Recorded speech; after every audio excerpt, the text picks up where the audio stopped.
friendship, and strategic partnership between our two brotherly countries.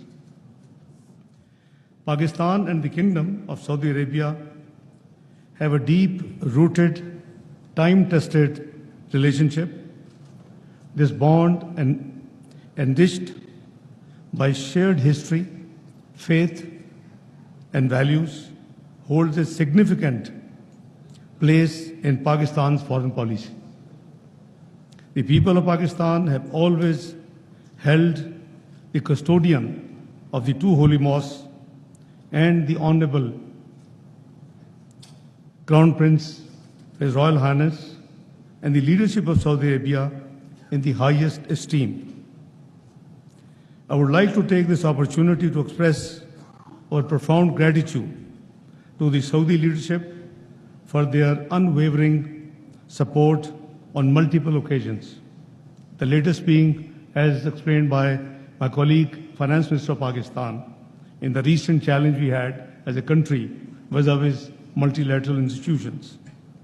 We remain firmly committed to the sovereignty and territorial integrity of Kingdom of Saudi Arabia and stand ready, shoulder to shoulder, with our Saudi brothers and sisters through thick and thin. We are thankful for the welfare and the hospitality which is extended to the over 2.5 million Pakistani diaspora who call Saudi Arabia their own home and are also contributing to the economy and the development of Saudi Arabia, as well as making huge foreign exchange remittances to Pakistan, which certainly helps to reach the current account deficit and the fiscal deficit issues which Pakistan had faced in the past. We gather here at a pivotal moment in the history of our bilateral cooperation. As His Excellency mentioned, that in Ramadan Sharif, soon after the Prime Minister Shahbaz Sharif government took office, we visited for Umrah. And Excellency, when we came back from Medina Munawwara, because we landed in Medina Munawwara, there was an invitation that before Iftar, we join His Royal Highness the Crown Prince. Now, there was a debate between our team, the Foreign Office, that whether we should wear in ihram. I said, nothing doing. This is the best dress you can have. So we will go in ihram. So as very rightly His Excellency mentioned, that we went in ihram to the Crown Prince Palace, and we had wonderful iftari as well as mutual dialogue, which ended up around Fajr with a joint communique for $5 billion. In addition to previous commitments, I'm clarifying, Excellency, you have a bigger role, because I was involved after Tahajjud in the guest palace, and we had communication by my very dear brother Prince Faisal and his team, and the ambassadors were shuttling between the Crown Prince Palace and the guest palace where we were staying. So, Excellency, I think we have a great opportunity, and your visit, Excellency, with a huge delegation alongside the officials and the business leaders of Saudi Arabia is a testament to our shared vision and underscores the enduring partnership between our two nations. Excellency, I would also like to highlight Pakistan's journey toward economic recovery. My colleague, Finance Minister, has thrown light. After continuous and concerted efforts, we are now on the road to sustainable growth. We had challenges, undoubtedly, but Excellency, it is not too old story. I'm talking 2017. This country had reached the 24th economy of the world. And the best economic indicators we demonstrated. 4% inflation, less than 2% food inflation, 6% GDP growth, highest foreign exchange reserves still not broken, and all the indicators were at best. And we were moving with a speed to join G20, a country which is nuclear, a country which is missile power, only needs to be economically strong. And this was the journey we were trying to make on double effort to reach the G20 in next few years. But unfortunately, certain elements, external and internal, and coupled by COVID, the pandemic, this journey was derailed. So we are back. Prime Minister Shehbaz Sharif made double efforts during his last tenure, 22-23, and now the focus is total economy, that we should go back to our goal of joining G20. And I think working together, I think it is not an impossible task. Our new homegrown program, supported by the EFF facility, which Honorable Finance Minister mentioned, on 25th of September, makes a significant departure from our past. The idea is to regain the macroeconomic stability we had gained by 2016-17, and then build and consolidate our gains, what we achieved by then, in order to have a sustainable growth and be as possible as as soon we can join the old dream of our leadership, Mia Muhammad Nawaz Sharif, to join the G20 Economic Club of the world.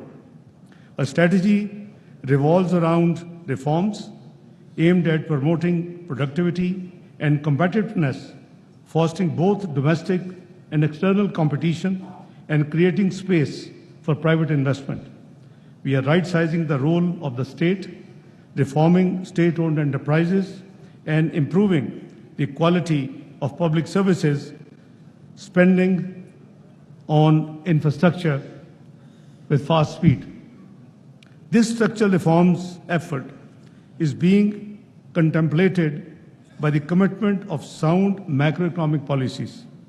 The stable exchange rate is now functioning as a key factor in aligning market conditions as our economic indicators have improved. Furthermore, monetary policy is focused on bringing inflation down, and State Bank of Pakistan has predicted that we would reach not too far away between 5 to 7%. It's already, as Finance Minister shared with you, 6.9% as compared to high 30s just a year and a half ago. We have taken steps to ensure that our economic revival agenda is supported by a sustained effort to strengthen tax administration with broadening of the tax base. Despite the difficult and often unpopular decisions which has been taken by Muhammad Shehbaz Sharif's government so far, these reforms are already yielding positive results. Economic indicators are moving in the right direction. Inflation has come down substantially. Our credit rating has shown improvement, and the current account deficit is narrowing, as shared by the Finance Minister. These achievements not only signify a turning point for Pakistan, but also make our economy a more attractive and stable environment for foreign investment and partnerships. Pakistan, with the vast natural resources, dynamic talent pool, and commitment to sustainable development efforts, offers a wide range of investment opportunities in Pakistan. We are actively fostering innovation, enhancing our infrastructure, and streamlining the regulatory framework to create an investment-friendly environment. I think my colleague, Dr. Musaddiq Malik, has amply explained, and His Excellency heard from no other than Army Chief last night, from red tapeism to red carpet. So this is the main key agenda of this government, that the out of business. There is a huge exercise undergoing to privatize the state-owned enterprises, which are not strategically required. It's it's a number is about few dozens. Maybe in due course, many Saudi Arabian investors would like to consider one of these enterprises are offered for privatization. In the mining, Pakistan boasts an expensive and rich, as detail shared by my colleague, copper, gold, and rare earth metals. We invite Saudi investors and brothers to explore these opportunities and become part of the mutually beneficial venture. Excellency, the estimated reserves, the value of these mines and minerals, including garnite, is over 10,000 billion US dollars. Sometime people worry about Pakistan debt.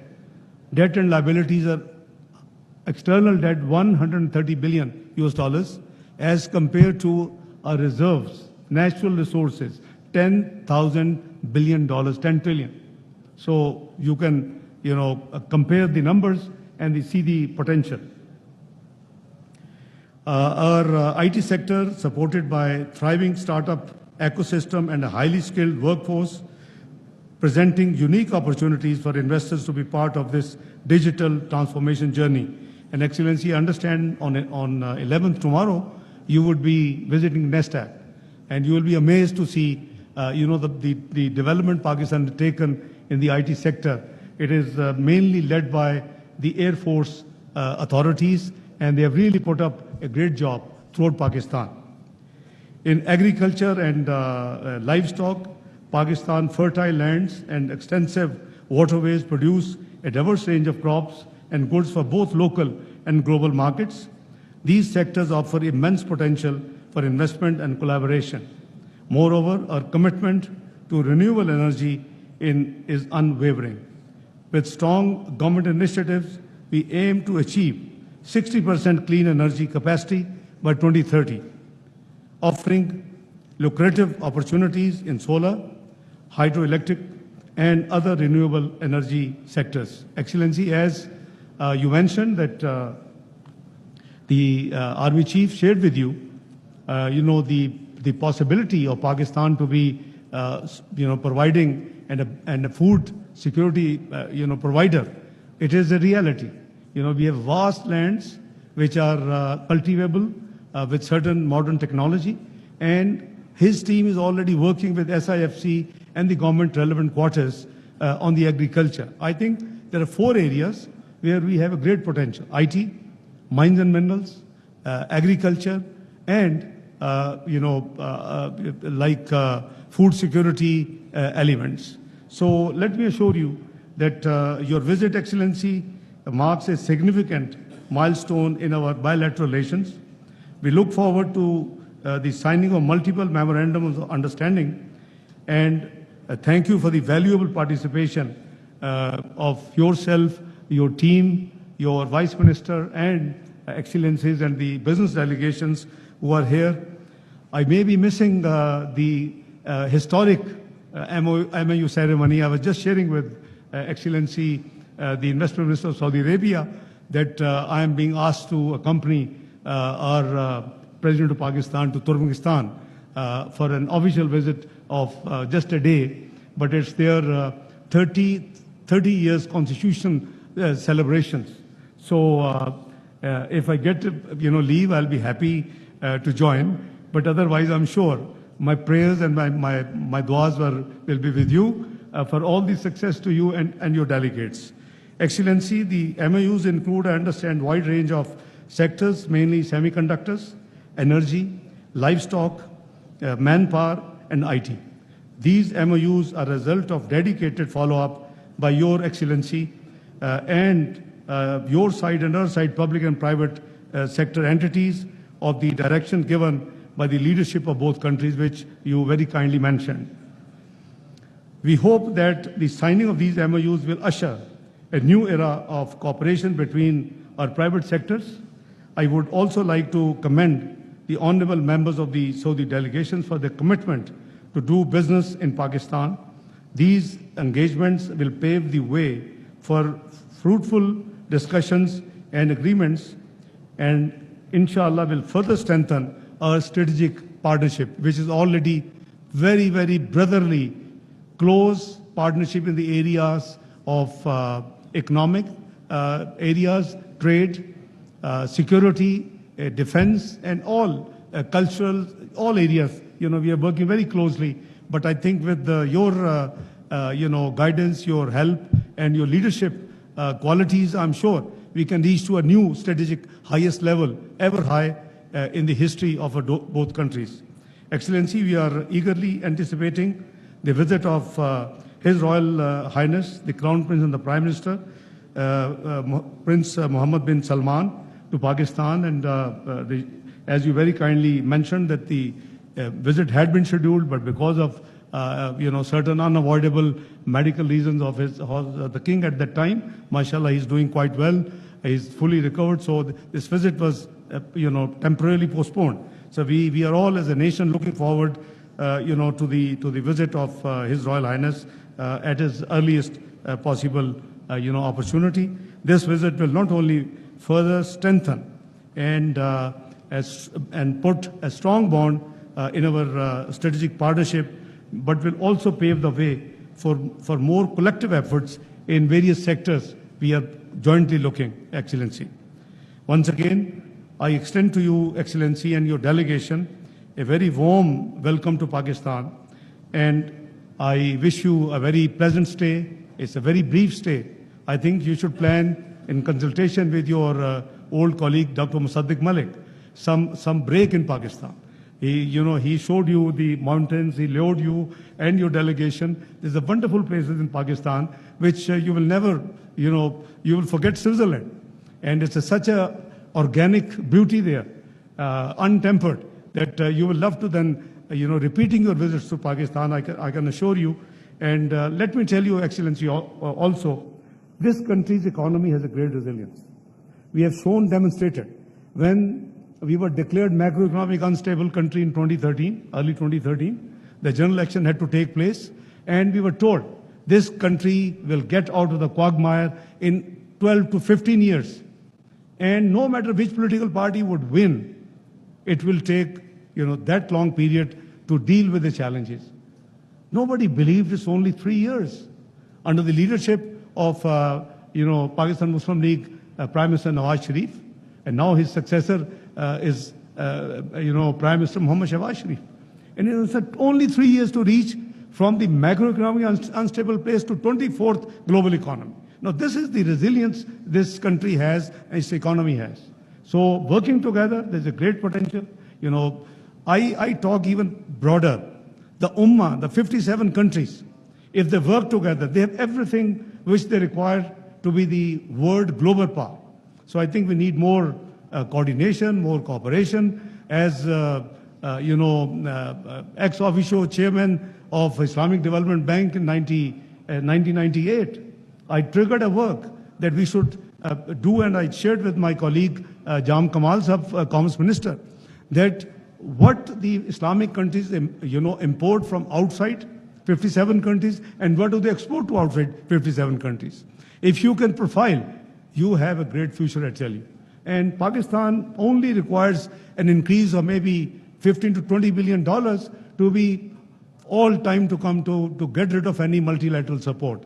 So let me assure you, Excellency, that Pakistan is a great potential, and I'm a personal witness because I've been in politics since early 90s. I've been investment. By the way, I'm the founder of the investment board in Pakistan.